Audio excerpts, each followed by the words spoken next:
ના ના ના અમે સાંભળીશું અમે સાંભળીશું આપણો જીવ બહુ દુઃખ પામે છે. દુઃખ એટલે દુઃખ તો ભોગવીને આવ્યા છે. કયા દુઃખ? તો દુઃખ અને મહાદુઃખ ભોગવીના જીવડો આવ્યો. દુઃખ એટલે સંસારમાં આવે છે દુઃખ છે, ખાલી દુઃખ. અને મહાદુઃખ એટલે જન્મ લેવો અને પાછું મરવું. જન્મ લેવો હેલું નથી અને મરવું હેલું નથી. જન્મ લેવો એટલે માતાના ઉદરમાં ઊંધા માથે રહેવું પડે. 1-2 દિવસ નહીં, 9-9 મહિના સુધી માનું મેલું પાણી, ગંદુ પાણી આપણી આંખોમાં, કાનમાં, મુખમાં જાતું. શ્વાસ નહોતા લઈ શકતા, મસ્તક પાણીમાં ડુબાડેલું તું, શ્વાસ નહોતા લઈ શકતા. ત્યારે આપણે પરમાત્માને વિનંતી કરતા, હે પરમાત્મા, હે કુદરત, હે રામજી, મને આ દુઃખમાંથી એકવાર છોડું. 24 કલાક રામ રામ રે. 24 કલાકનું આજ આપણે કહીને આવ્યા છે, પણ આજ આપણી પાસે સમય નથી, ટાઈમ નથી. કોઈને કઈક બેહો 2 મિનિટ તો શું કે અમારી પાસે ટાઈમ નથી, સમય નથી. પણ મનુષ્ય દેહ શું કામ મળ્યો આપણને? કહા સે આયા કહા જાયેગા, ખોજ કરો અગલે ઘર કી. સદગુરુ મિલે તો શાન બતાવે, ખોલ દેવે અંતર. જ્યારે આપણને ભવતારી સદગુરુ મળશે ને, ત્યારે સમજણ આવે કે હું કોણ છું. હું એટલે આપણું આ શરીર નથી, હું એટલે આપણો જીવ તો ક્યાંથી આવ્યો.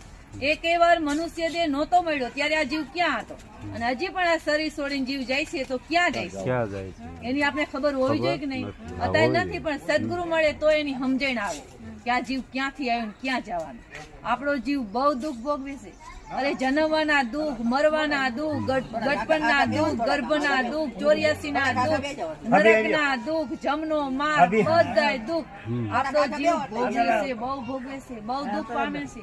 અરે આ બધાય દુઃખમાંથી મુક્ત થવું છે તો એનો ઈલાજ એક જ, રામ નામ લેવાનું. રામ નામ લ્યો અને ભાગ્ય જગાવી લ્યો. આ જેવો અવસર મોકો મળ્યો છે, વારંવાર મનુષ્ય દેહ નહીં મળે. દેવ કરતા દુર્લભ માનવ દેહ. દેવતા મનુષ્ય દેહ ની ચાહના રાખે. બ્રહ્મા, વિષ્ણુ, મહાદેવ, 33 કરોડ દેવતાના રાજા ઇન્દ્ર મનુષ્ય દેહ માંગે. ઓહો પ્રભુ માં નવતન દીજે ભરતખંડ કે માય.